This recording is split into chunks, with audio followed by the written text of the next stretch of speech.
Shalom rekan-rekan yang terkasih di dalam Kristus Yesus. Selamat datang kembali di dalam program Living for Christ Indonesia, mencintai Tuhan, berhenti menghakimi, dan menjadi berkat.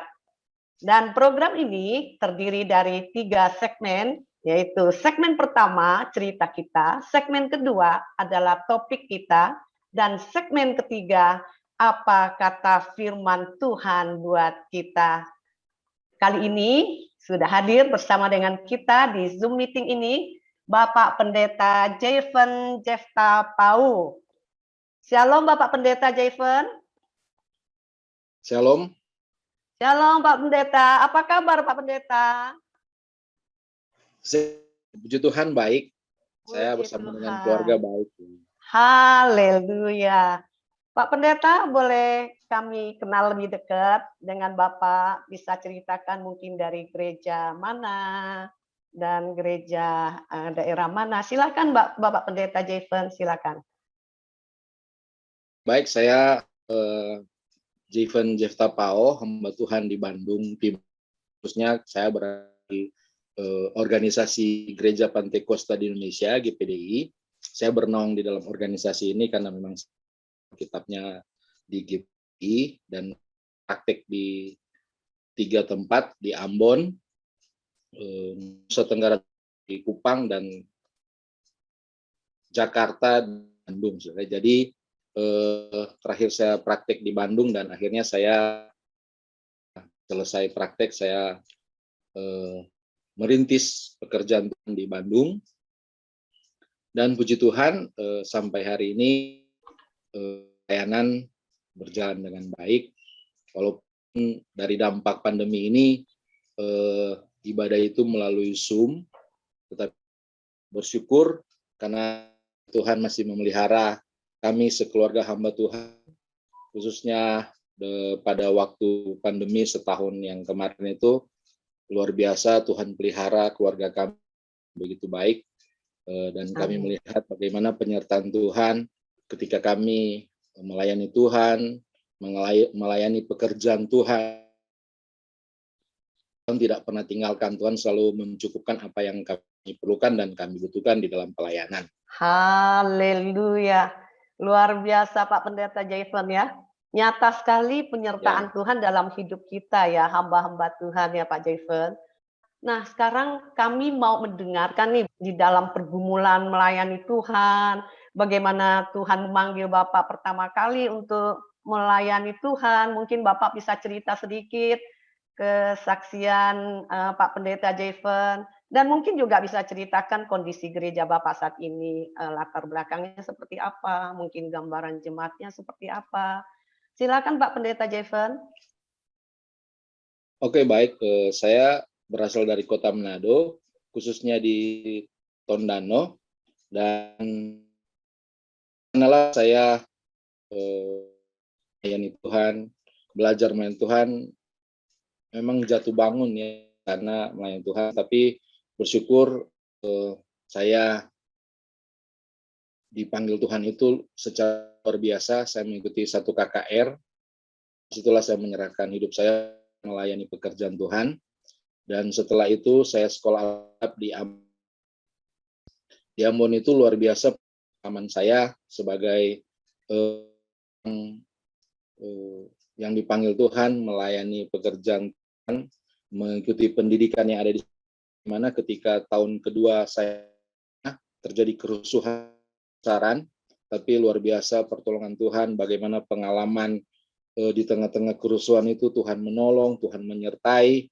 Amin. Kan pengalaman saya itu bagaimana saya melihat sendiri luar biasa Tuhan menyertai, Tuhan menolong, karena ketika saya menjemput beberapa mahasiswa yang datang di sana, kami dihadang oleh massa yang begitu beringadis dengan bawa parang, tombak. Bersyukur kami bisa lewatin itu. Dan disitulah saya di tengah-tengah kerusuhan itu kami tebak tidak bisa kembali lagi di tempat mahasiswa-mahasiswi yang baru yang akan sekolah Alkitab. Tahun berapa itu Pak Pendeta? Waktu itu tahun berapa ya? Kerusuhan di Ambon ya waktu itu ya? Ambon, ya betul. Kesuruhan itu tahun 1998. Oh ya, Kerusuhan Ambon itu, dan luar biasa bagaimana dalam mobil itu banyak siswi atau calon siswi baru di sekolah Alkitab itu sudah berteriak, Yesus tolong, Yesus, ada yang panggil. Tapi luar biasa, ketika saya di tengah-tengah dikerumunin masa itu, mereka masih bertanya kepada saya, Acang atau Obed? Jadi di sana ada istilah Acang atau Acang itu Muslim, Obed itu Kristen. Saya hanya diam saja. Saya melihat bagaimana tuh telinga mereka, karena di dalam mobil itu sudah berdoa. Tapi luar biasa, akhirnya kami dibukakan jalan dan saya bisa melewati masa itu, dan itu luar biasa saudara ya. Akhirnya sampai di sekolah Alkitab hanya bisa berterima kasih karena kemurahan Tuhan.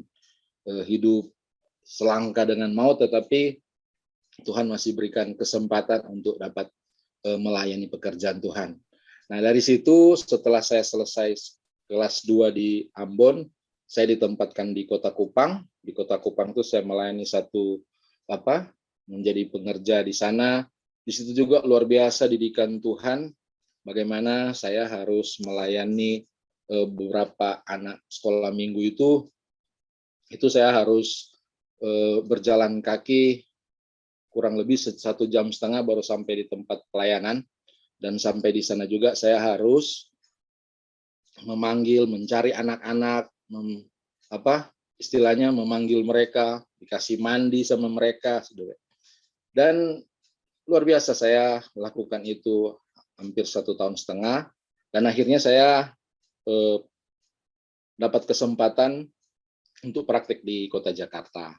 Nah, di Jakarta itulah saya banyak melihat bagaimana pelayanan di Jakarta, dan akhirnya dari Jakarta situ ada satu hamba Tuhan yang saya antar ke Bandung, dan dialah yang membawa saya, akhirnya saya bisa melayani di kota Bandung, praktek di kota Bandung di Kopo Permai, dan dari Kopo Permai itu saya merintis pekerjaan Tuhan di Bandung ini, di Bandung Timur khususnya. Dan dalam melakukan perintisan juga banyak tantangan, banyak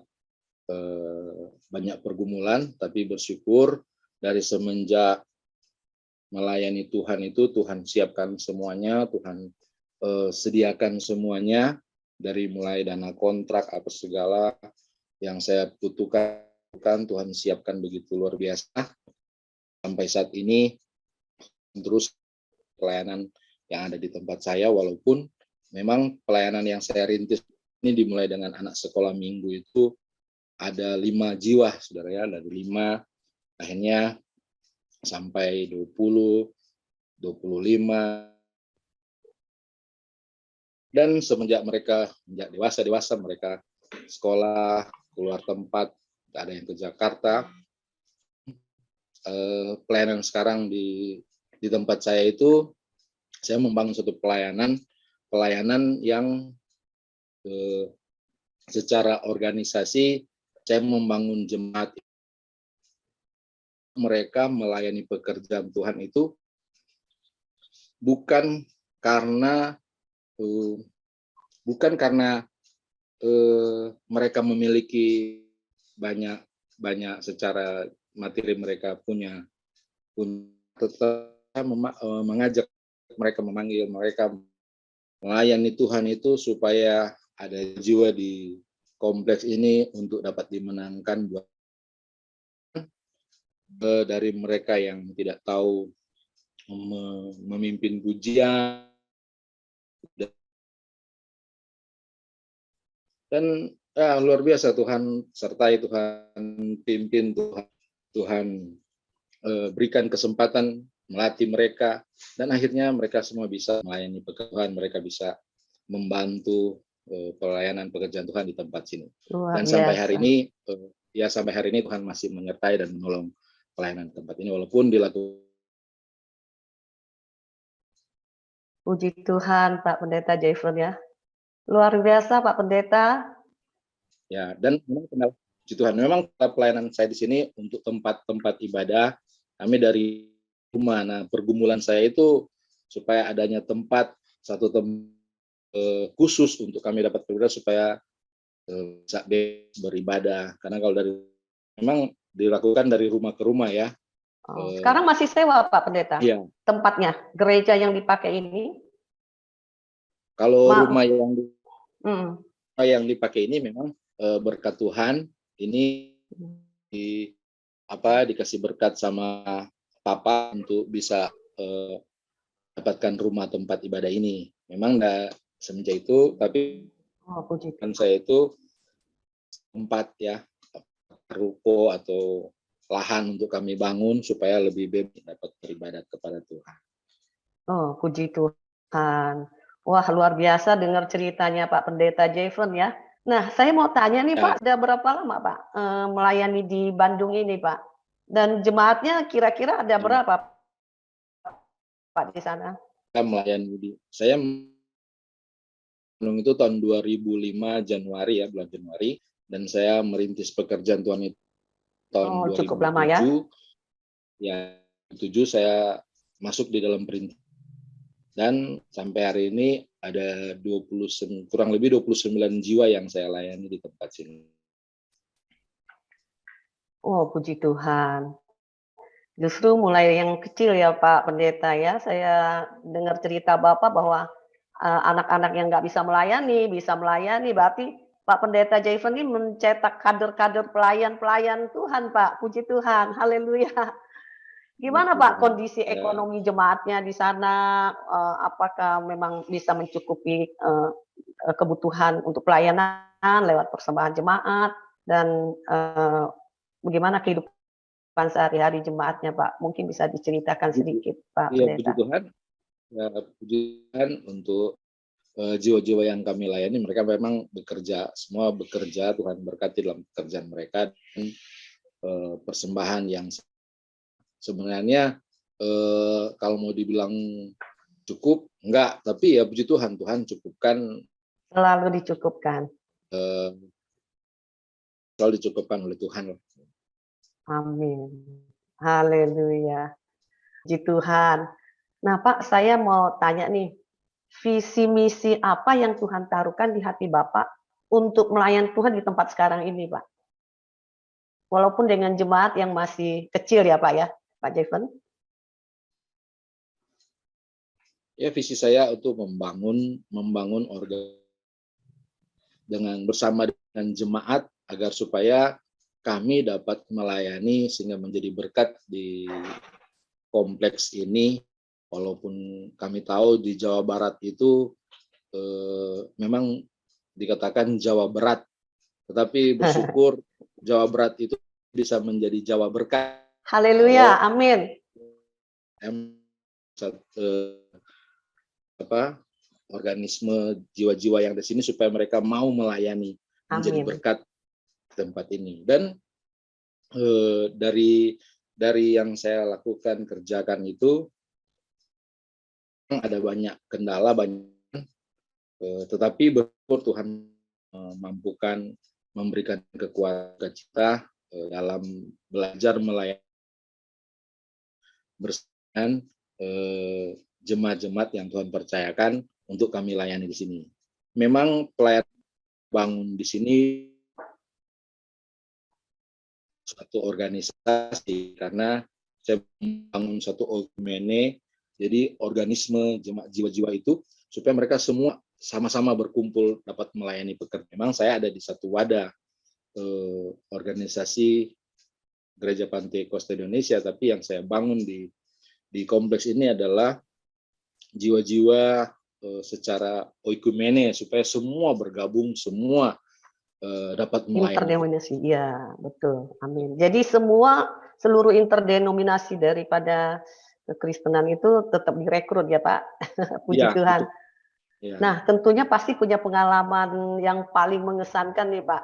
Ya kan Bapak bilang wah banyak tantangan ya, di mana Jawa Barat tuh seputarnya tuh seperti Jawa berat.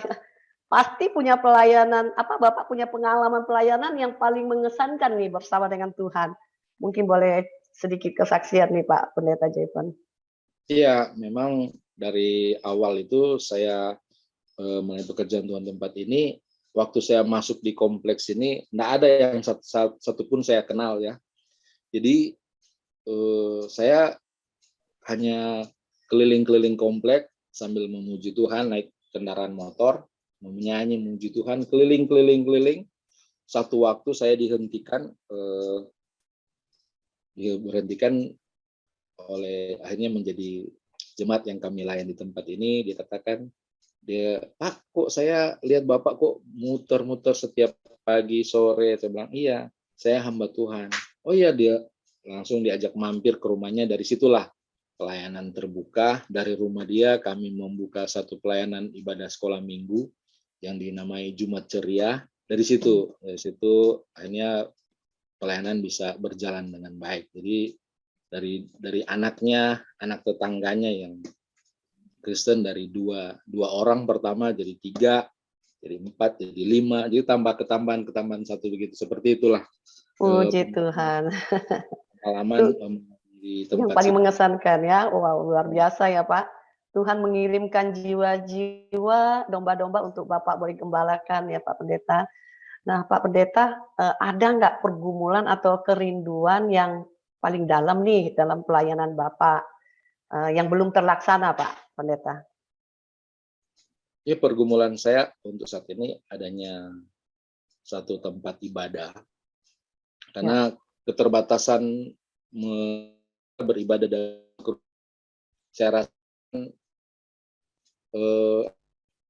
banyak keterbatasan ketika beribadah di rumah, dari rumah ke rumah. Dari pergumulan saya saat ini adanya satu tempat di kami dapat beribadah kompleks Penuh Regency.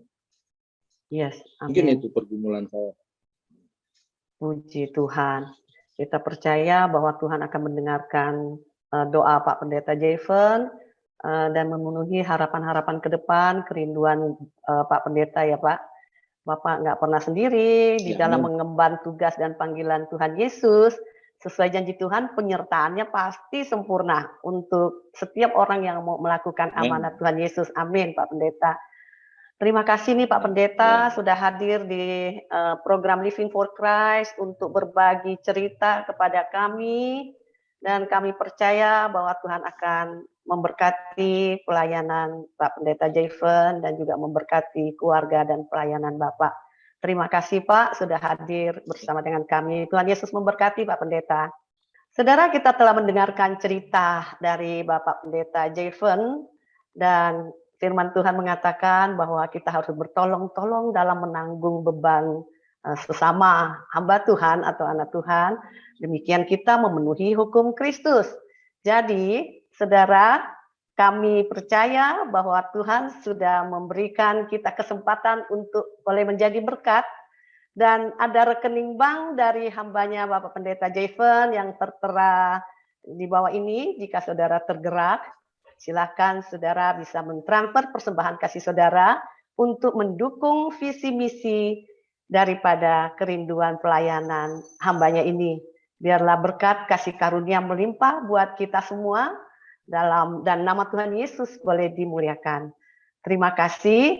Dan selanjutnya kita akan masuk ke segmen kedua untuk berbincang-bincang dengan anak-anak muda dengan topik-topik kekinian. Terima kasih, Tuhan Yesus memberkati.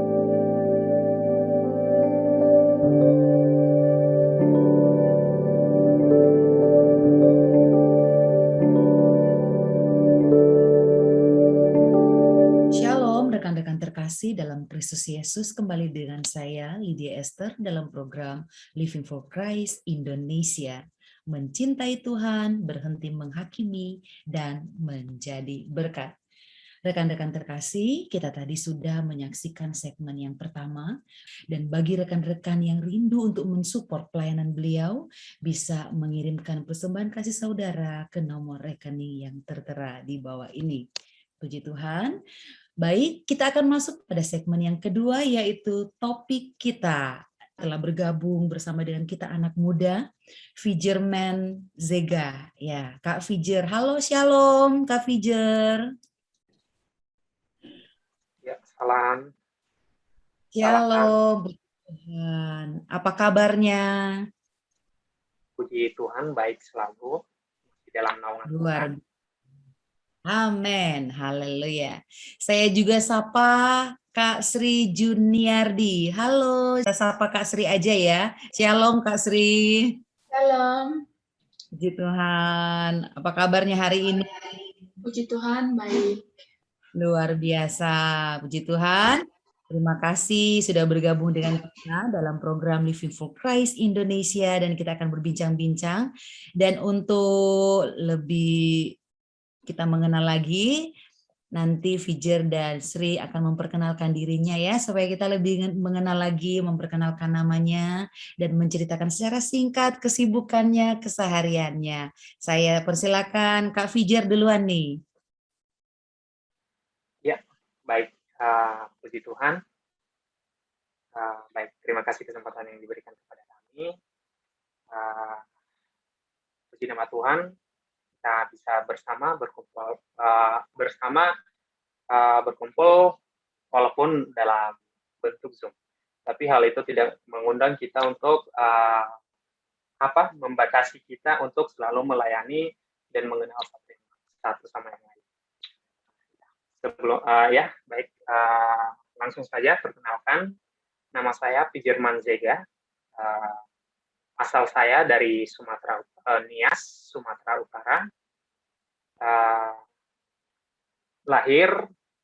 Tempat tanggal lahir Tanah Ponggol 29 April 1999.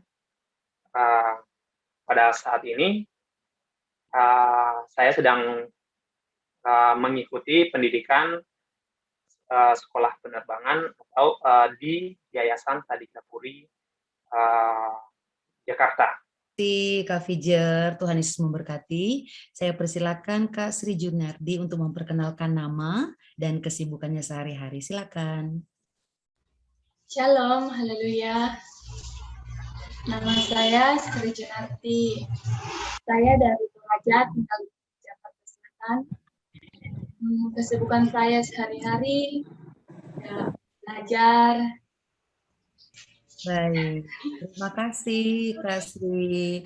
Puji Tuhan, kita sudah lebih mengenal lagi ya Kak Fijer dan Kak Sri. Dan pada saat ini juga sudah bergabung dengan kita narasumber yang dipakai oleh Tuhan, tentunya Pastor Yotam Sugiono dari Gereja Isa Al-Masih Kelapa Gading. Halo, shalom Pastor Yotam. Shalom Bu Lydia dan teman-teman semua. Puji Tuhan, apa kabarnya Pastor Yotam? Puji Tuhan, baik, baik. Amin, haleluya. Nanti kita bisa sapa Pastor Yotam, kita sapa dengan panggilan Kak Yotam ya, tidak apa-apa ya Kak Yotam. Silakan. Tanya. Dan topik kita kali ini yaitu topik kita iman biji sesawi. Nah, kalau kita tahu itu bahwa iman seseorang kadang tersembunyi ya Pastor ya, di pandangan manusia. Yang bisa mendeteksi iman itu hanyalah Allah sendiri. Nah, pada saat ini kita akan mengupas secara detail iman sebesar biji sesawi. Jadi apa yang dimaksud dengan iman sebesar biji sesawi? Dan pada saat ini kita akan berbincang-bincang bersama dengan Pastor Yotam, dan pada saat ini saya memberikan kesempatan kepada Kak Fijer dan Kak Sri akan bertanya-tanya kepada Kak Yotam seputar iman biji sesawi. Silakan. Berarti saya ingin bertanya di sini Kak mengenai yang pertama yaitu apa makna dan contoh dari iman biji sesawi serta artinya. Yang pertama jadi iman biji sesawi yang dimaksud di sini adalah iman sebesar biji sesawi. Bukan biji sesawi yang kerajaan surga, itu beda konteks. Nah, di dalam kitab Matius pasal yang ke-17 ayat 14 sampai yang ke-21 ini berbicara mengenai iman sebesar biji sesawi. Nah, Sebelum saya berbicara mengenai iman biji sesawi, nah saya akan menyampaikan iman secara umum. Nah, iman itu secara garis besar itu ada dua. Yang pertama itu adalah iman kepercayaan atau iman keselamatan. Itu yang pertama, iman keselamatan. Nah, iman keselamatan ini adalah iman kita kepada Tuhan Yesus Kristus. Waktu itu kita beriman Yesus sebagai satu-satunya Tuhan dan Juru Selamat. Lalu yang kedua adalah iman mujizat. Nah, iman biji sesawi ini bukan iman yang pertama, bukan iman keselamatan, tetapi iman yang kedua, yaitu iman mujizat. Nah, unsur iman itu harus ada 3 macam unsur iman. Yang pertama adalah yang di Ibrani itu ada yang namanya kita harapkan. Jadi ada sesuatu yang kita harapkan. Itu unsur pertama. Unsur yang kedua ada buktinya. Jadi kalau tadi Ibrani 11 ayat yang pertama, iman adalah dasar dari segala sesuatu yang kita harapkan, itu unsur pertama. Unsur yang kedua dan bukti dari segala sesuatu yang tidak kita lihat. Kalau yang namanya bukti itu sesuatu yang ada, sesuatu yang real, itu bukti. Kalau kita berada di pengadilan, maka ada hakim, ada penuntut, dan juga ada pembela. Nah, penuntut menuntut seseorang yang mengatakan bahwa dia ini bersalah, dia ini mencuri, buktinya apa? Nah, disodorkan, ini buktinya. Namanya bukti itu ada, bukan sesuatu yang direkayasa, bukan imajiner. Itu bukti. Nah, yang menjadi masalah di Ibrani 11 yang pertama, di poin yang kedua, bukti, tetapi dikatakan ini, dari segala sesuatu yang tidak kita lihat. Aneh. Bukti, tetapi kita tidak lihat. Bukti harusnya bisa kita lihat, kita pegang, kita rasakan. Tetapi Ibrani mengatakan bukti dari segala sesuatu yang tidak kita lihat. Nah, jadi begini, bukti dari segala sesuatu yang tidak kita lihat artinya adalah bukti ini masih berada di alam rohani, belum di alam jasmani. Masih ada di alam rohani. Kita tahu doa Bapa kami, jadilah kehendakmu di surga, di bumi seperti di surga. Kehendaknya Tuhan itu terjadi di surga lebih dulu, baru di bumi. Itu kita harus ketahui. Kehendak Tuhan itu terjadi di surga lebih dulu, baru di bumi. Jadilah kehendakmu di bumi ini seperti di surga. Jadi artinya kehendak Tuhan terjadilah di bumi seperti kehendakmu itu terjadi di surga. Jadi di surga lebih dulu, baru di bumi. Di alam rohani lebih dulu, baru di alam jasmani. Nah, yang dimaksud bukti dari segala sesuatu yang tidak kita lihat itu adalah bukti ini ada, tetapi masih di alam rohani. Lalu unsur yang ketiga, itu bukan di Ibrani, tapi di Yakobus 2 ayat 20, tindakan iman. Jadi ketika kita sudah punya bukti, kita punya ada yang kita lihat di alam rohani, maka kita berani bertindak. Nah, tindakan kita ini dapat dibenarkan karena kita bukan berimajinasi terhadap sesuatu hal yang kita harap-harapkan saja. Banyak orang itu hanya poin yang pertama, berharap. Aku pokoknya beriman, aku pasti berhasil, aku pasti kaya. Itu baru poin pertama. Baru harapan. Tetapi poin yang kedua, kalau dia tidak melihat itu, bukti di alam rohani, dia tidak akan bisa dapatkan. Nah, saya memberi contoh begini ya, supaya kita bisa lebih jelas. Ini baru introduksi sebelum masuk di iman biji sesawi. Supaya kita paham nanti ketika kita masuk di iman biji sesawi. Saya ketika tahun 2003 yang lalu, jadi sudah sekitar 18 tahun yang lalu, saya sakit usus buntu. Nah, tahunya bagaimana? Karena saya sudah ke 2 dokter dan sudah diperiksa, angkat kaki kanan, lalu kemudian ditekan di perut bagian bawah di sebelah kanan, dan sakit, dan sudah diperiksa 2 dokter, dan kemudian saya diharuskan untuk ke rumah sakit untuk operasi. Nah, di hari itu saya ke dokter di hari Sabtu pagi dan Sabtu sore. 2 dokter mengatakan saya sakit usus buntu. 2 dokter mengatakan usus buntu. Dan saya kesakitan.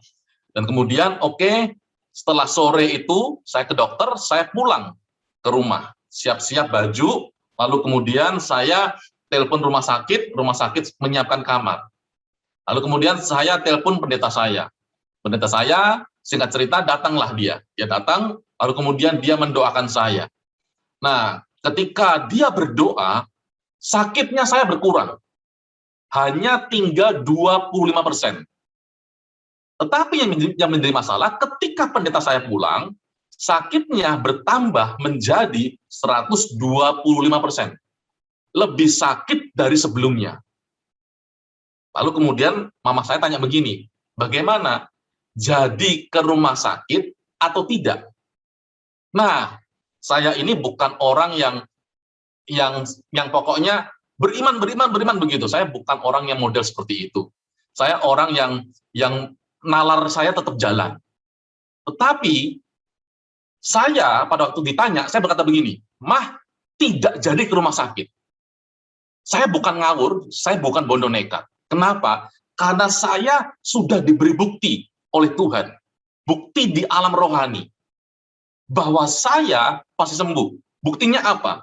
Nah, saya itu mendapat sebuah insight, penglihatan, waktu berdoa tadi, bahwa saya mendapat sebuah penglihatan bahwa Tuhan menuntun orang Israel keluar dari tanah Mesir, melalui Laut Teberau atau Laut Merah itu, Laut Merah dibelah oleh Tuhan. Dan tiba-tiba saya diberi iman. Nah, perhatikan kata kunci ini, diberi oleh Tuhan. Diberi iman oleh Tuhan. Nah, waktu saya diberi iman oleh Tuhan, saya tangkap itu, lalu kemudian tindakan saya apa? Yang poin yang ketiga tadi, tindakannya apa? Jadi saya harapan, bukti saya dapatkan, tindakan saya apa? Tindakannya adalah saya tidak jadi ke rumah sakit. Nah, itu malam tuh, Sabtu malam. Lalu kemudian sebelum tidur saya berdoa sama Tuhan, lalu kemudian saya kasih olesin minyak urapan. Besok paginya, hari Minggu, saya bangun jam 5 pagi, saya pegang dong perut saya di bagian kanan bawah, hilang. Setelah itu mandi, saya pergi ke gereja. Sampai sekarang itu tidak pernah kambuh lagi, semua karena kasih karunia dari Tuhan. Nah, itu iman. Jadi iman itu adalah ada 3 unsur. Pengharapan, ada bukti, dan juga tindakan iman.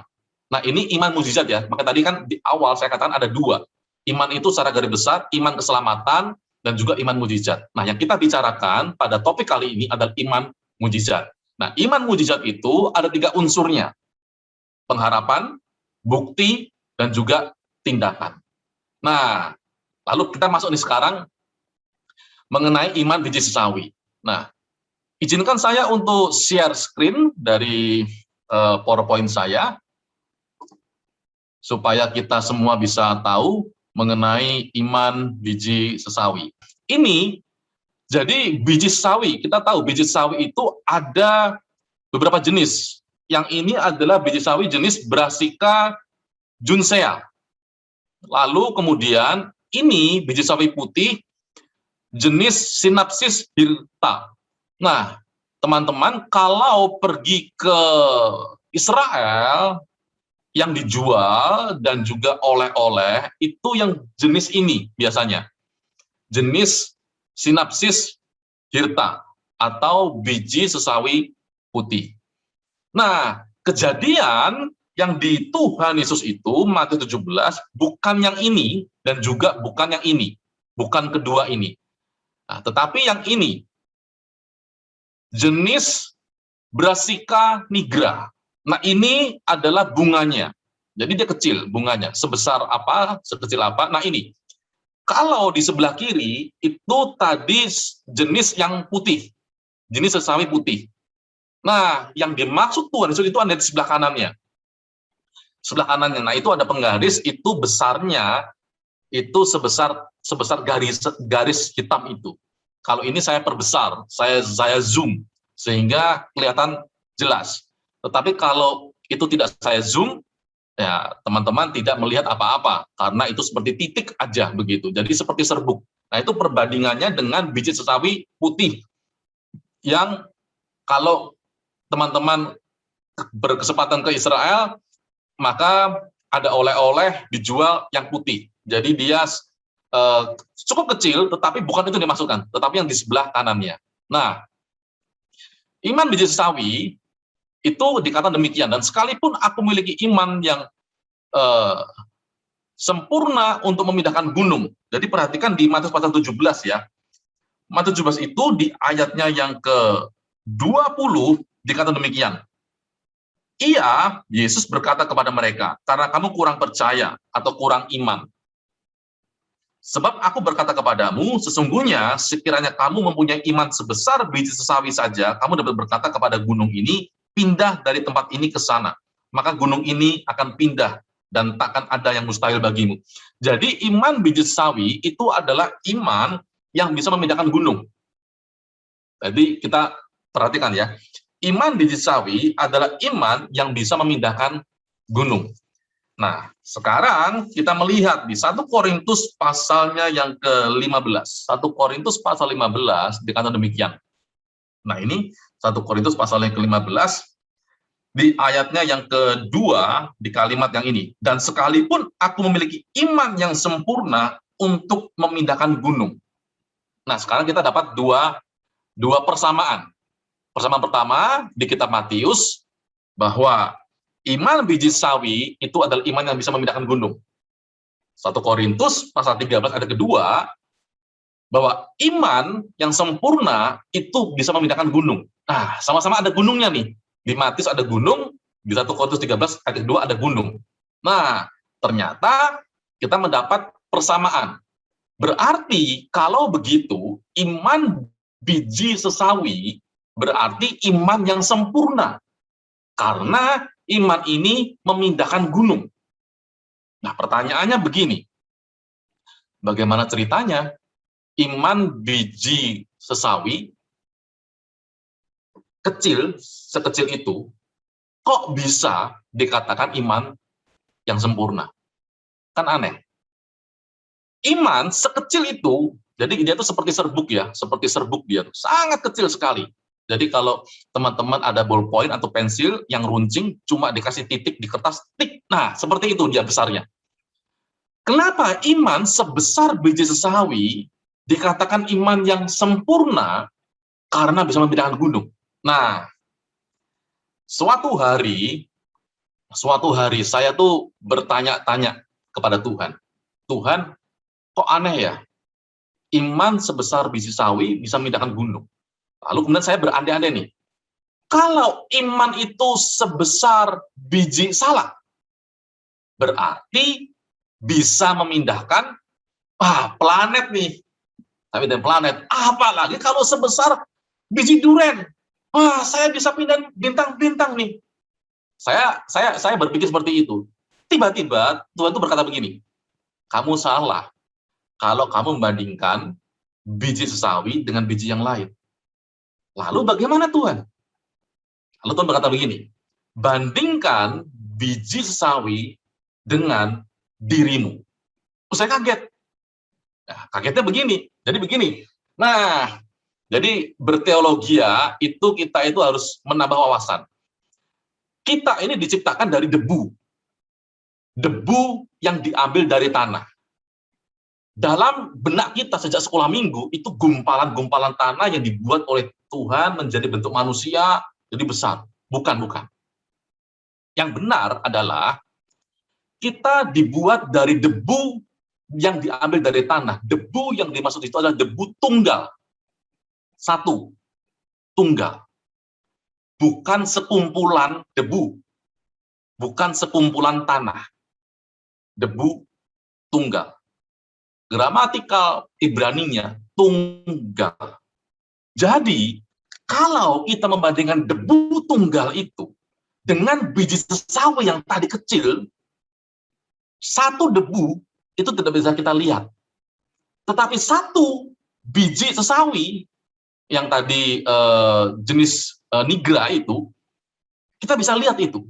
Nah, biji sesawi itu dibandingkan dengan debu, biji sesawi itu jauh lebih besar. seolah-olah begini, kalau diri kita itu dilingkupi oleh iman.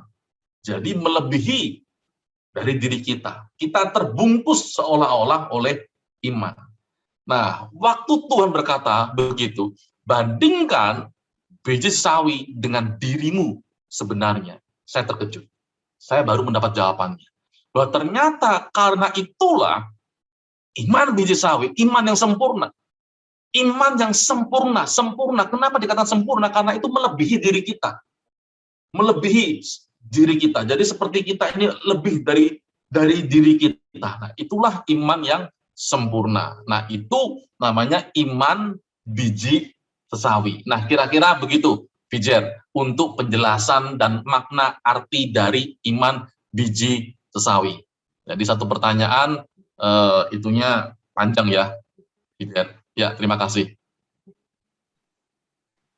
Baik, satu lagi untuk contohnya tadi, boleh? Contoh, oke. Jadi ada satu kasus di dunia ini yang terjadi di Mesir sebenarnya. Di Mesir, teman-teman kalau berkesempatan pergi ke Mesir, bisa pergi ke namanya di sana Gunung Mokatam. Gunung Mokatam di Mesir, atau di sana ada sebuah gereja. Nah, kita bayangkan namanya gereja itu bangunan, gitu ya. Ini bukan gereja bangunan, tetapi ini gereja dari gunung dia dibuat. Nah, bisa saya share screen lagi ya, saya share screen lagi. Nah, ini perjalanan menuju gereja, nama gerejanya adalah Gereja Samaan. Ada di lokasi Gunung Mokatam di Mesir. Nah, ini gerejanya. Dia dari sebuah gunung yang dibikin gereja. Ini bentuknya, lalu kemudian ini dalamnya. Ini di dalamnya. Jadi dia itu gunung batu, lalu kemudian dibuat, dibentuk, dikeruk begitu, dilubangin menjadi gereja. Nah, seperti itu. Nah, ceritanya, ini saya mau cerita. Ceritanya itu adalah begini. Waktu itu ada seseorang yang waktu itu ada kekristenan di sana, lalu kemudian ada seorang pemimpin di sana yang kemudian dia diadukan. Orang mengadukan kepada pemimpin di sana, berkata begini, saya mendengar bahwa kekristenan itu mengatakan bahwa di dalam kitab mereka, ketika mereka berdoa, mereka punya iman itu bisa memindahkan gunung. Lalu kemudian diprovokasilah pemimpin yang di sana itu, di Mesir.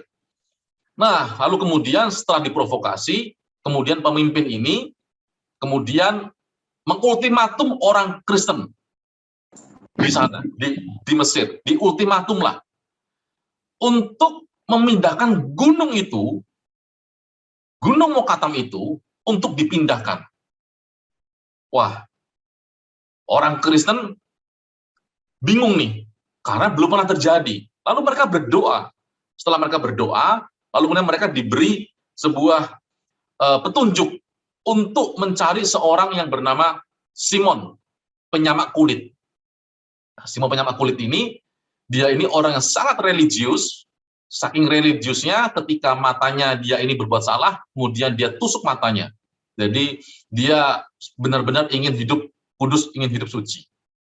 Nah, lalu kemudian orang-orang Kristen ini kemudian dia mendatangi dan bertemu dengan Simon penyamak kulit. Nah, setelah itu Simon berkata begini, mari kita berdoa dan berpuasa, pada hari yang ketiga kita berkumpul di tempat ini. Nah, lalu kemudian sesuai dengan ultimatum harus 3 hari.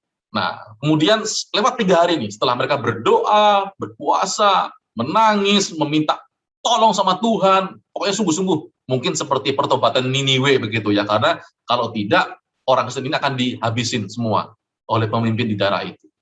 Nah, setelah itu, benar setelah 3 hari, setelah mereka berseru kepada Tuhan, itu kan kumpul semua orang Kristen di sana, dan juga pemimpin di sana, dan juga pemuka-pemuka agama pada waktu itu yang berusaha supaya orang Kristen ini murtad semuanya. Nah, lalu kemudian apa yang terjadi? Yang terjadi adalah bahwa setelah mereka berseru, minta tolong pada Tuhan, berdoa pada hari yang ketiga itu, tiba-tiba gunung ini berpindah, bergetar, terjadi gempa yang luar biasa, kemudian pindah ke tempat yang sekarang ini. Nah, karena itulah, makanya orang-orang Kristen di Mesir kemudian membuat Gunung Mokotam itu, membuatnya menjadi gereja. Jadi itu gunung batu dibuat gereja. Besar sekali. Mungkin sekitar 5.000 atau kemudian atau 10.000 ya, saya sudah lupa waktu itu. Jadi itu sangat besar sekali. Begitu. Jadi ada yang di dalam, ada yang di luar gunung. Jadi contohnya seperti itu, Pijar. Dan itu pernah terjadi secara nyata. Begitu, Pijar. Salam Kak, pertanyaan saya yang pertama yaitu, mengapa Tuhan Yesus mengambil perumpamaan biji sesawi? Ya, terima kasih untuk Sri. Jadi biji sesawi yang dimaksudkan oleh Tuhan Yesus yang pada waktu itu jenis Brassica nigra itu memang ada banyak di Israel pada waktu itu. Nah, sekarang ini, sebagai info, sekarang ini itu sudah langka biji sesawi jenis Brassica nigra. Karena itulah yang dijual, yang di sana itu adalah biji sesawi jenis Synapsis hirta, biji sesawi putih, begitu. Jadi, karena pada zamannya Yesus memang biji sesawi jenis Brassica nigra yang tadi saya sebutkan itu ada banyak, sehingga Tuhan Yesus memberikan sebuah ilustrasi perumpamaan yang memang ada di sekitar mereka, ada yang mereka lihat seperti apa dan bagaimana, begitu. Nah, kira-kira begitu, Sri. Bagaimana cara kita menumbuhkan iman biji sesawi itu dalam kehidupan kita dan bisa dilihat dan dirasakan oleh kalangan ataupun lingkungan ataupun masyarakat sekitar. Menumbuhkan iman biji sesawi ya? Iya. Nah, jadi yang terpenting dalam kita mengikut Tuhan Yesus itu bukan masalah kita ini punya iman biji sesawi atau iman mujizat. Maka tadi iman biji sesawi ini adalah iman mujizat. Iman mujizat ini hanya kita bisa dapatkan kalau Tuhan memberi. Kita tidak bisa mengangan-angan, mengimajinasi, mengharap-harapkan.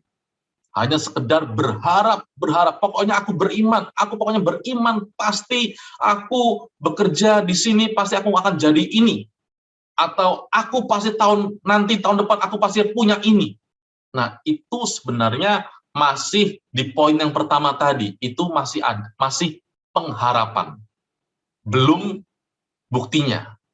Nah, jadi kalau kita ini ingin punya bukti, ya itu haknya Tuhan. Tuhan jawab atau tidak. Contoh misalnya begini, kita sakit sesuatu hal yang cukup parah. Kita berdoa boleh. Beriman dalam arti berharap boleh tidak? Boleh. Tetapi kalau kita berkata mengklaim pasti sembuh karena aku sudah beriman, yang memberi kesembuhan itu kan Tuhan. Kesembuhan itu ada di mana? Ada di poin yang kedua, bukti. Nah, bukti alam rohani. Nah, masalahnya kita diberi atau tidak? Kalau tidak diberi, maka sekalipun kita punya nomor 3, kita bertindak ini dengan cara apa? Saya tidak mau ke dokter lagi, saya buang semua obat. Kalau Tuhan tidak memberi dari alam rohani, kemudian ke alam jasmani, kita tidak mungkin sembuh. Nah, jadi bagaimana? Nah, karena itulah kita ini perlu namanya kedewasaan di dalam memahami firman Tuhan. Yang pertama adalah kita ini harus tahu bahwa semakin kita ini mencocokkan kehendak kita dengan kehendak Tuhan, maka ketika kehendak Tuhan menjadi kehendak diri kita, nah semua yang kita kerjakan, semua yang kita lakukan pasti berhasil. Nah, kalau kita punya kesamaan kehendak Tuhan menjadi kehendaknya kita, nah itu sama seperti dalam tanda petik ya, itu iman biji sawi. Karena apa yang kita lakukan pasti berhasil. Pasti berhasilnya itu bukan karena kita, sekali lagi, tetapi karena apa yang kita kerjakan itu sama dengan kehendaknya Tuhan. Nah, jadi bagaimana? Pertanyaan berikutnya, menyamakan kehendak kita dengan kehendak Tuhan. Ya kita harus mengenal Tuhan, mengenal isi hatinya Tuhan, kita belajar firman Tuhan, kita belajar mengenal Tuhan secara pribadi. Nah, semakin kita mengenal, semakin kita akan menjadi sama dengan Tuhan, maka kehendaknya Tuhan menjadi kehendak kita. Jangan dibalik, kehendakku adalah kehendaknya Tuhan. Nah, itu nggak boleh. Itu hal yang ngawur. Nah, biasanya orang-orang itu yang sekedar, aku beriman, pasti dapat, aku beriman, pasti sembuh. Nah, itu sama saja kita menyuruh Tuhan, kehendaknya Tuhan, sama dengan kehendak kita. Itu keliru. Yang benar adalah, kehendaknya kita semakin sama dengan kehendaknya Tuhan. Keinginan kita semakin sama dengan keinginannya Tuhan. Pikiran kita semakin sama dengan pikirannya Tuhan. Kalau sudah sama, apa yang kita pikirkan, apa yang kita kehendaki, apa yang kita lakukan, pasti berhasil. Bukan karena kita, tetapi karena sesuai dengan kehendaknya Tuhan. Jadi, yang kita lakukan adalah menyamakan kehendak kita dengan kehendaknya Tuhan. Memahami pikiran Tuhan, belajar firman Tuhan, semakin dalam dan mengenal pribadi Tuhan. Nah, kira-kira begitu, Vijay. Yang sama, jika kita memiliki iman biji sesawi di dalam hidup atau diri kita, berarti hidup kita memiliki kasih dan kepercayaan dalam Kristus. Ini pertanyaannya, bagaimana cara kita menyampaikan dan menjalankannya dalam kehidupan sehari-hari, supaya orang lain bisa mengerti dan bisa merasakannya. Terima kasih. Ya, saya mau menjelaskan ya bahwa iman ini adalah iman mujizat. Jadi yang namanya iman mujizat tentu tidak semua dalam kehidupan kita mengalami mujizat supranatural. Contohnya tadi saya disembuhkan dari sakit usus buntu. Nah, kita perlu mengedukasi kepada orang lain, kepada jemaat bahwa kalau kita memang diberi bukti oleh Tuhan di alam rohani, kita yakin bahwa kita pasti sembuh, atau dalam konteks lain silakan, atau pemberian, atau kita ingin waktu itu berharap sesuatu, entah pekerjaan atau jodoh atau yang lainnya, silakan, nggak apa-apa. Tapi dalam konteks ini saya mau bicara tentang mujizat, kesembuhan. Nah, ketika kita sudah diberi oleh Tuhan, ya kita harus bertindak. Tetapi kalau kita tidak diberi oleh Tuhan, nah kita juga harus sampaikan kepada orang lain bahwa kita tidak boleh bertindak, karena itu sangat membahayakan. Nah, contohnya begini, kalau kita, iman biji sawi ini kan iman yang sempurna ya. Sempurna di sini, maksudnya begini, bukan seumur hidup kita ini kita sempurna, bukan. Tapi pada waktu itu, pada kasus itu. Jadi, pada kejadian itu, peristiwa itu, bukan seumur hidup kita. Nah, saya mau ceritanya. Ada orang, kisah nyata ini, dia punya anak yang masih kecil, sekitar mungkin umur 3-4 tahun lah, kena kanker mata. Dia bawa ke hamba-hamba Tuhan. Dan hamba-hamba Tuhan, apa yang dikatakan mereka semua berkata, Tuhan pasti memberi mujizat kesembuhan. Anak ini akan menjadi kesaksian bagi banyak orang. Selalu seperti itu, mujizat, terus berkata mujizat. Dan kemudian sekian waktu lamanya, semakin buruk anak ini. Nah, suatu hari, orang tuanya telepon kepada saya. Meminta saran kepada saya. Nah, saya pernah mengalami iman sebesar biji sawi, usus buntu sembuh. Apa yang saya lakukan? Saya berkata begini, Pak, kalau namanya anak sakit, bawa ke dokter, bawa ke rumah sakit. Kalau Bapak bawa ke pendeta, didoakan, tidak masalah. Tetapi setelah itu bawa ke rumah sakit. Tapi Pak, ini diberi nubuatan, pasti sembuh. Dan itu membuat orang tua ini tidak membawa anak ke dokter berbulan-bulan lamanya, sampai matanya itu bernanah. Dan anak ini kesakitan terus-menerus. Bayangkan, akibat dari sebuah kesalahan cara berpikir mengenai iman. Akhirnya saya berkata gini, Pak, Bapak harus bawa ke dokter segera mungkin. Dan kemudian besoknya dia pergi ke dokter, dan pada waktu itu kebetulan minggu berikutnya saya ada pelayanan ke kotanya dia. Dan kami bertemu, bicara banyak hal, dan kemudian kami bantu untuk membetulkan cara berpikir. Nah, cara berpikir inilah, Fijer, yang perlu diedukasi kepada orang lain, kepada jemaat mengenai masalah iman. Jangan sampai keliru. Orang bisa saja beriman, itu baru poin yang pertama, baru pengharapan. Buktinya kan belum ada. Kalau bukti belum ada, dia beriman, berharap, lalu kemudian yang ketiga yaitu tindakan yang tidak mau ke dokter, tapi yang kedua bukti itu belum ada, dia tidak akan bisa berhasil. Nah, akhirnya anak ini dibawa ke dokter, berusaha diobati, itu kanker mata, jadi cukup berbahaya kalau tidak, itu akan menyebar ke mata satunya atau ke otak, meninggal dunia, begitu. Nah, pada akhirnya ini anak harus dioperasi dan diambil bola matanya. Bayangkan, itu karena terlambat. Mungkin kalau di awal-awal mungkin masih bisa diobati, disinar dan sebagainya, saya tidak tahu.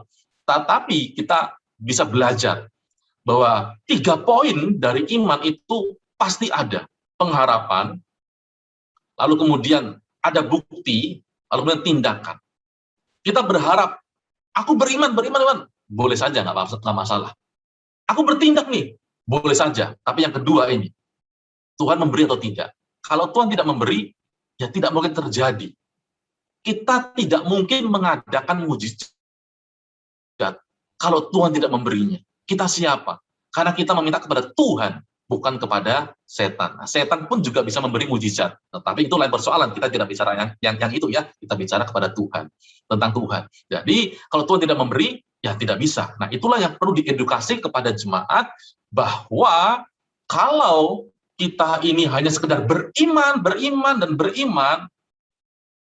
itu kalau Tuhan tidak memberi, ya tidak akan terjadi. Nah, karena itu adalah sebuah kekeliruan di dalam cara kita memahami iman. Nah, kira-kira begitu, Fijer, supaya tidak ada kekeliruan, kita perlu mengedukasi sehingga pemahaman kita tentang iman itu bisa benar dan bisa disampaikan kepada banyak orang. Wow, luar biasa ya Pak ya. Berarti ini iman biji sesawi ini merupakan pemberian ya Pak?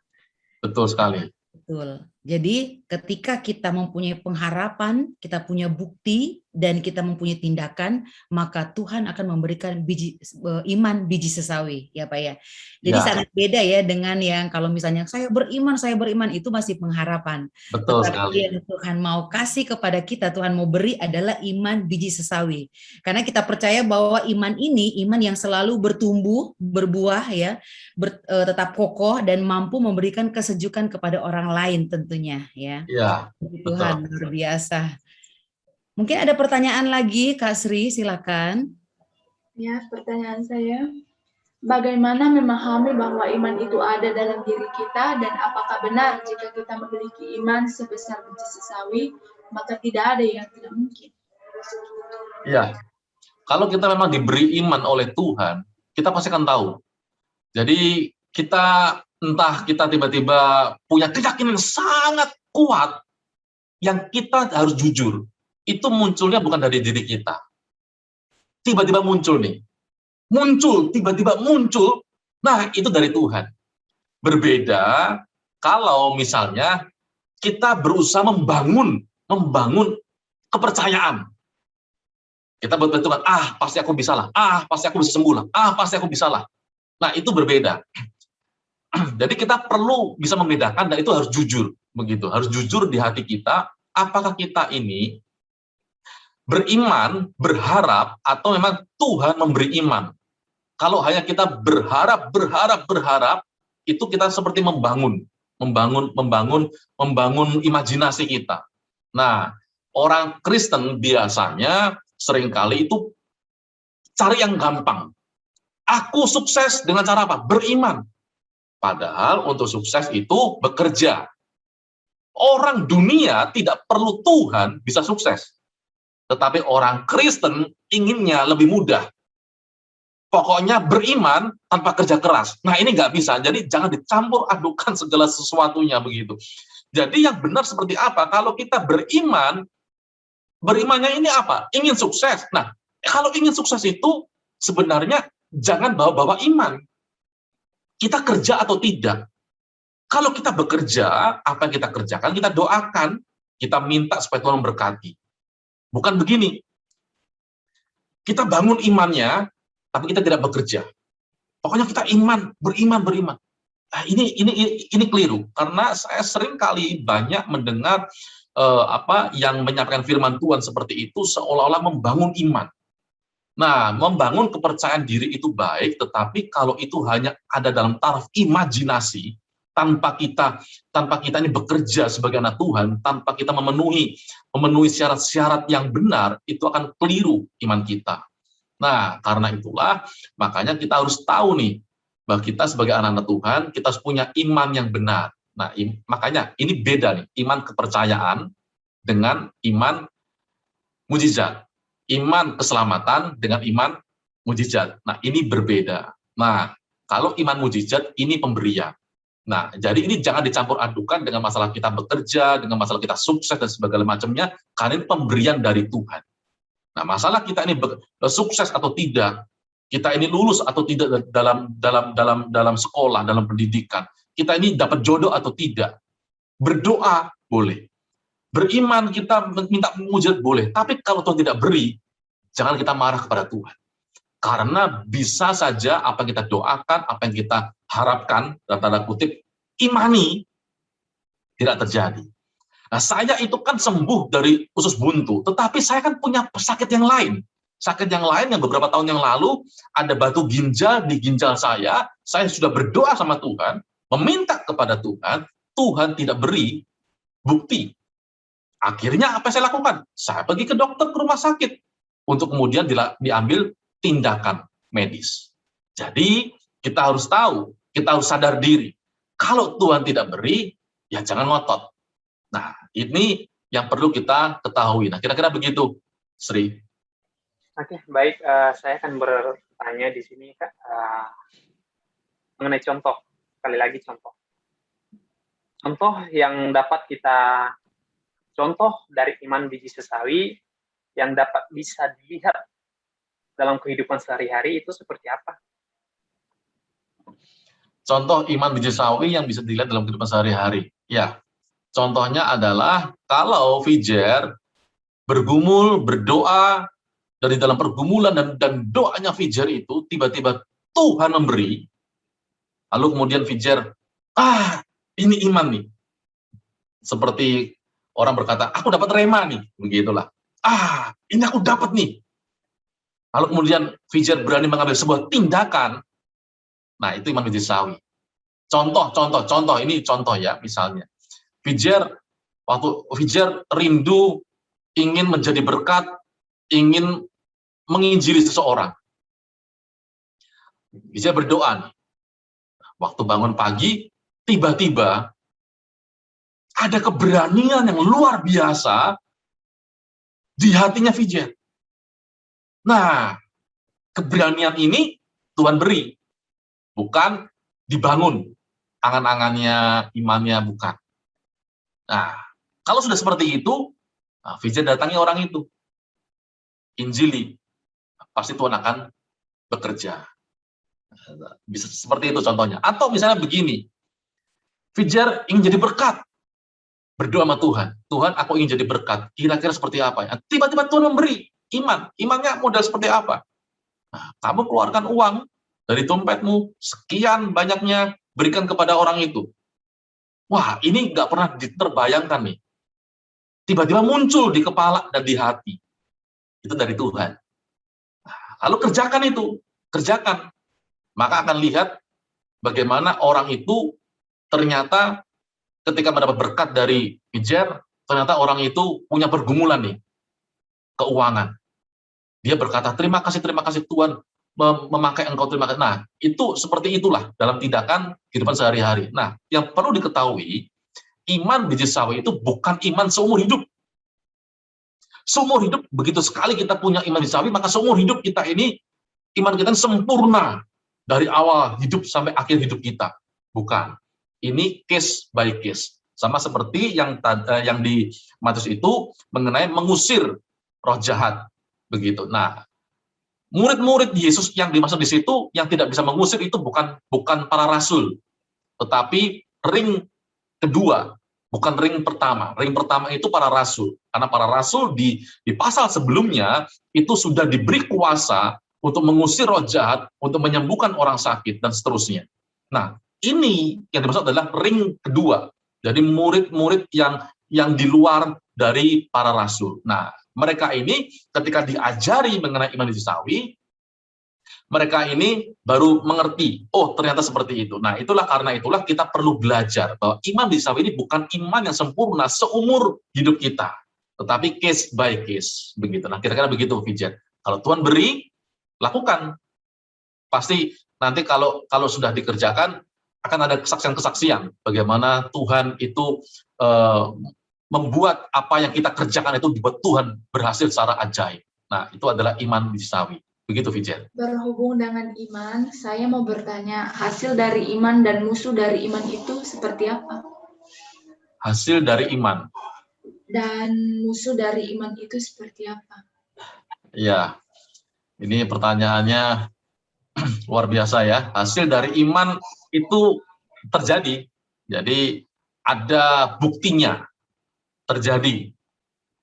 Jadi kalau Tuhan Yesus benar berkata begini, kalau engkau berkata kepada gunung ini, kalau engkau punya iman sebesar duniawi dan berkata pada gunung ini pindah, tercapai ke laut, itu akan terjadi. Yang dimaksud Tuhan Yesus itu gunung Tabor.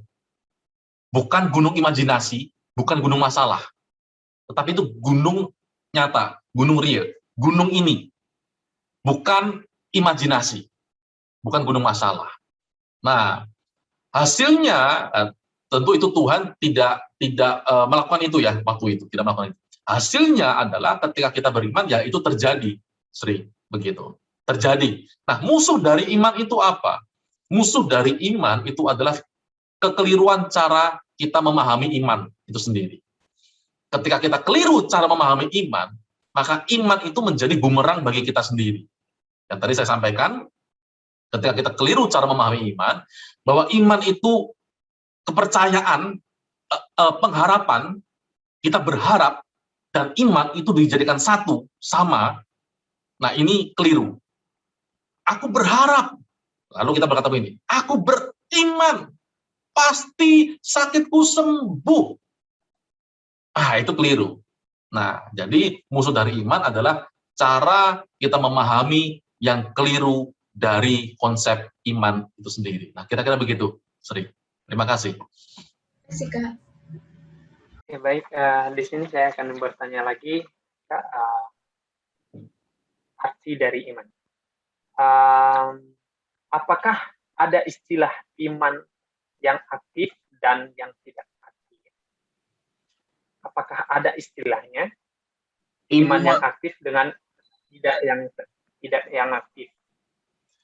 Iman yang aktif dan iman tidak aktif. Jadi ini kosakata baru ya, frasa-frasa yang baru nih. Jadi mungkin begini, kalau saya ingin melakukan pendekatan untuk iman aktif dan iman yang tidak aktif. Mungkin iman aktif adalah ketika kita sudah punya pengharapan, Tuhan sudah memberi bukti, maka kita aktif dalam tindakan. Kita bertindak nih. Nah, itu mungkin bisa menjawab pertanyaan Vijer. Jadi kita bertindak, maka kita aktif dalam iman itu. Nah, iman yang pasif itu apa? Iman ketika kita sudah diberi pengharapan, kita punya pengharapan, Tuhan sudah beri bukti, tetapi kita ragu-ragu. Apakah benar atau tidak dari Tuhan? Nah, kita ragu-ragu nih.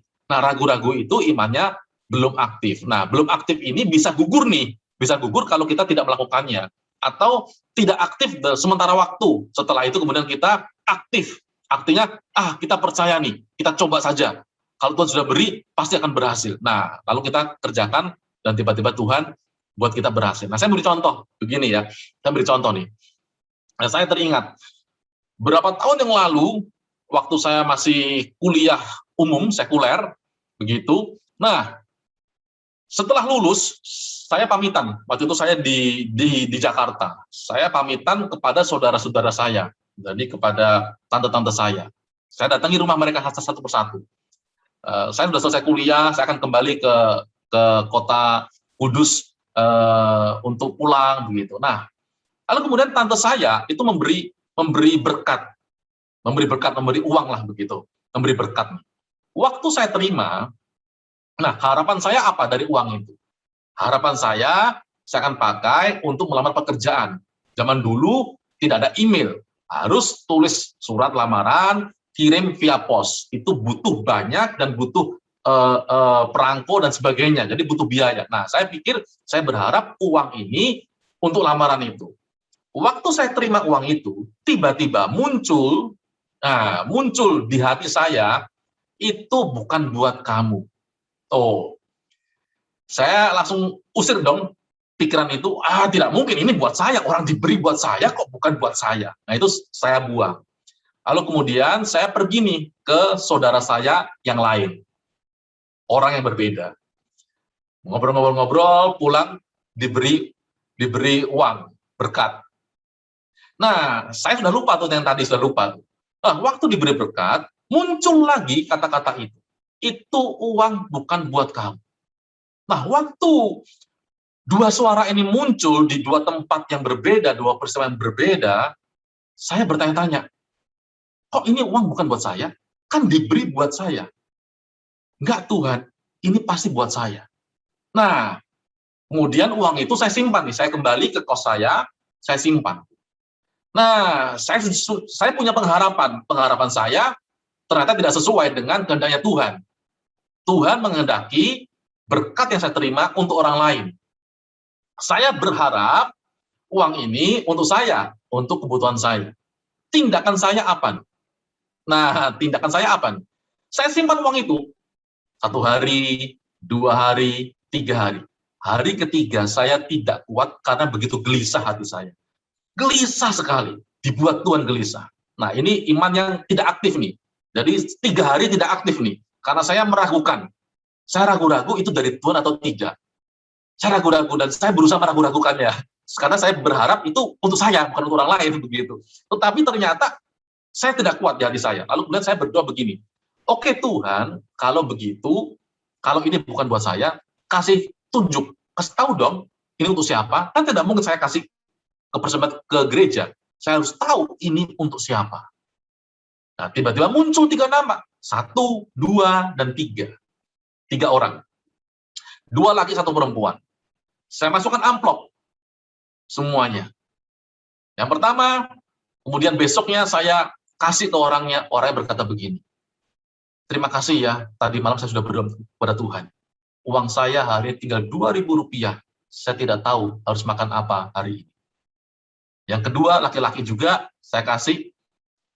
Dia berkata yang sama, tidak punya uang untuk makan. Kalau tadi 2.000, sekarang Rp5.000. Saya tidak punya uang lagi.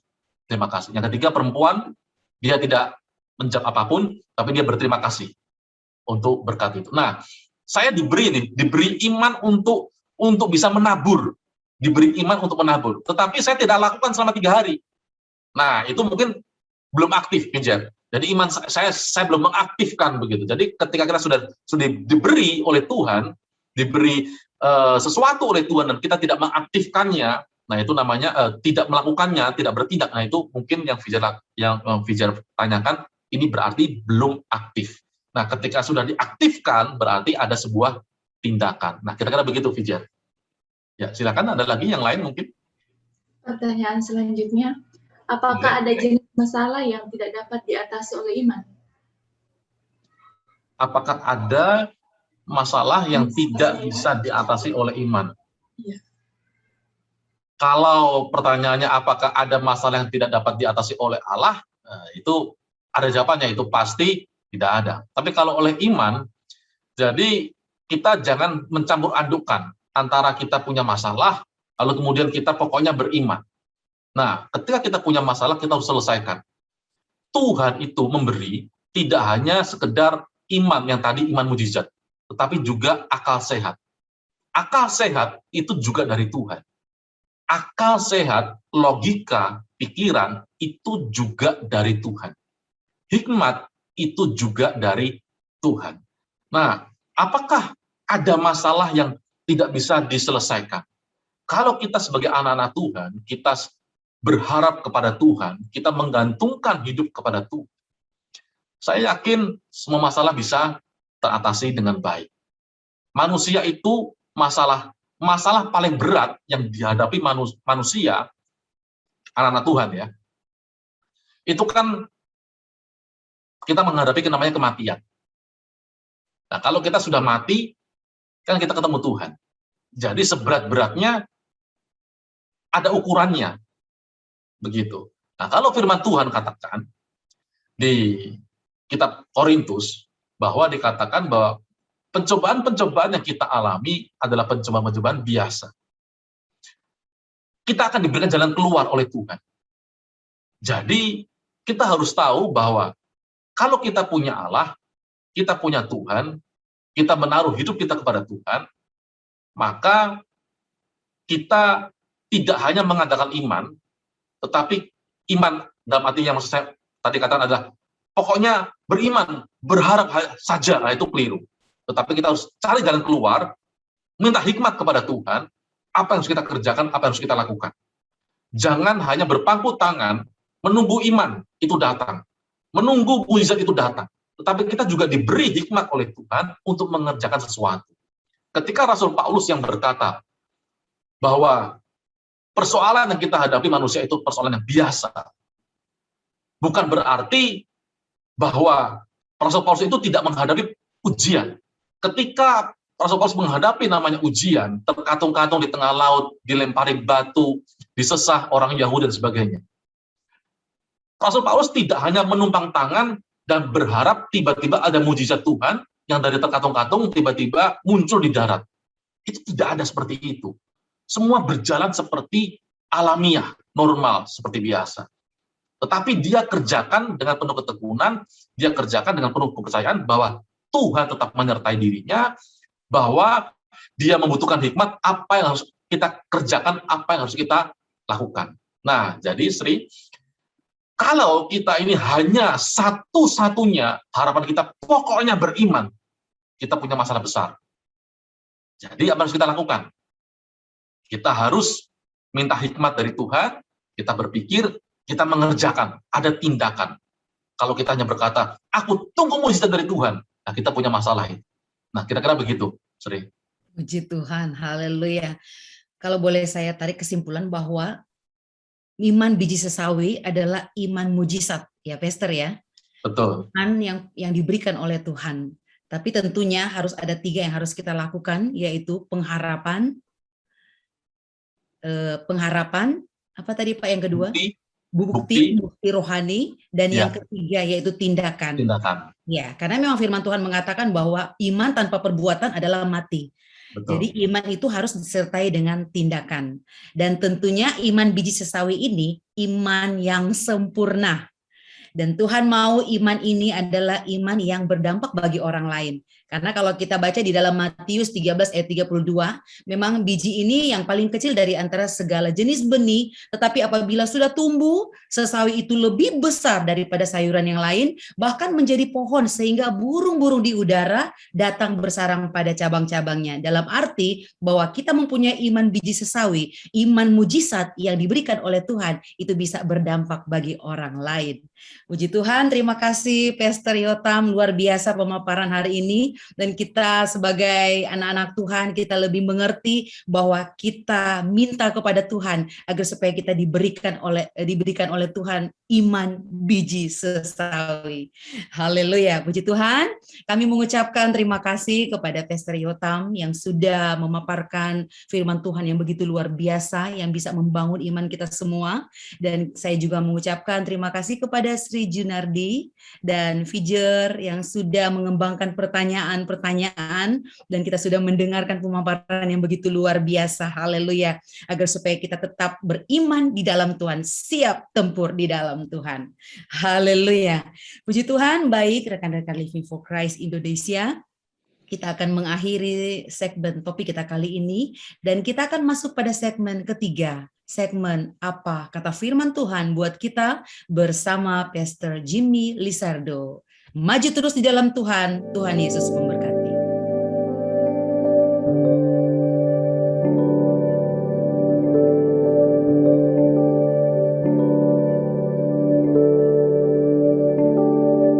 Shalom rekan-rekan terkasih dalam Yesus Kristus.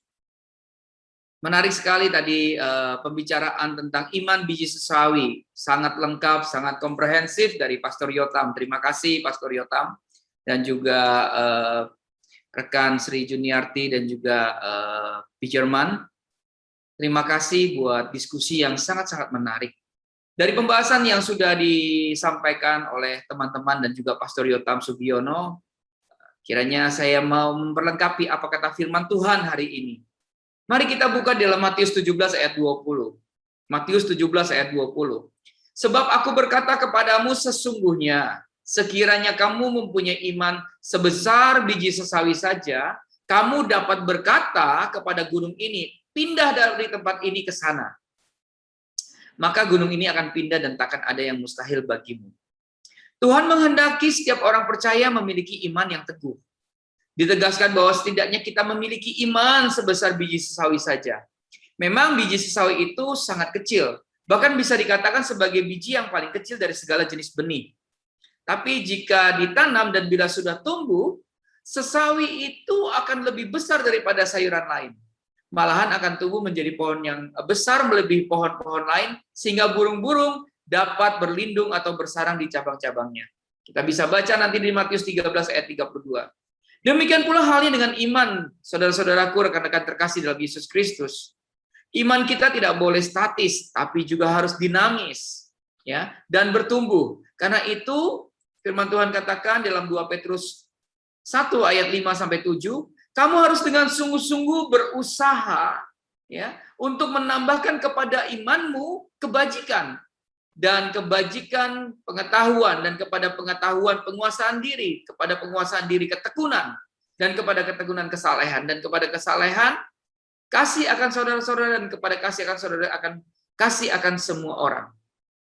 Rekan-rekan terkasih dalam Yesus Kristus, langkah menuju pertumbuhan iman yang pertama adalah karib dengan Tuhan. Dalam Roma 10 ayat 17 jelas dikatakan bahwa iman itu timbul dari pendengaran akan firman Tuhan. Karena itu kita harus banyak menyediakan waktu untuk berdoa, membaca Alkitab, dan mendengarkan firman itu setiap hari. Jadi kita harus senantiasa melekat erat dekat kepada Tuhan. Sama seperti ranting, tidak dapat berbuah dari dirinya sendiri kalau ia tidak tinggal pada pokok anggur. Demikian juga kamu tidak berbuah jikalau kamu tidak tinggal di dalam aku. Di dalam Yohanes 15 ayat 4b. Yang kedua, langkah menuju kepada pertumbuhan iman adalah ketaatan. Turuti dan lakukan firman Tuhan sehingga iman kita terus bertumbuh. Ya, dikatakan bahwa jika iman itu tidak disertai perbuatan, maka iman itu pada hakikatnya adalah mati. Yakobus 2 ayat 17 katakan demikian. Abraham diberkati Tuhan dan mengalami pengenapan janji Tuhan karena iman dan ketaatannya telah teruji. Yang ketiga, ujian. Ada kalanya Tuhan izinkan masalah dan penderitaan terjadi dalam kehidupan orang percaya, itu bukan tanpa tujuan. Itu adalah bagian dari proses pendewasaan iman. Tuhan hendak melatih iman kita supaya makin teguh. Miliki iman yang terus bertumbuh, seperti biji sesawi yang akan terus bertumbuh menjadi pohon yang menjadi tempat di mana burung-burung itu berlindung di sana. Jangan menjadikan iman kita iman yang statis. Tuhan Yesus memberkati kita semua.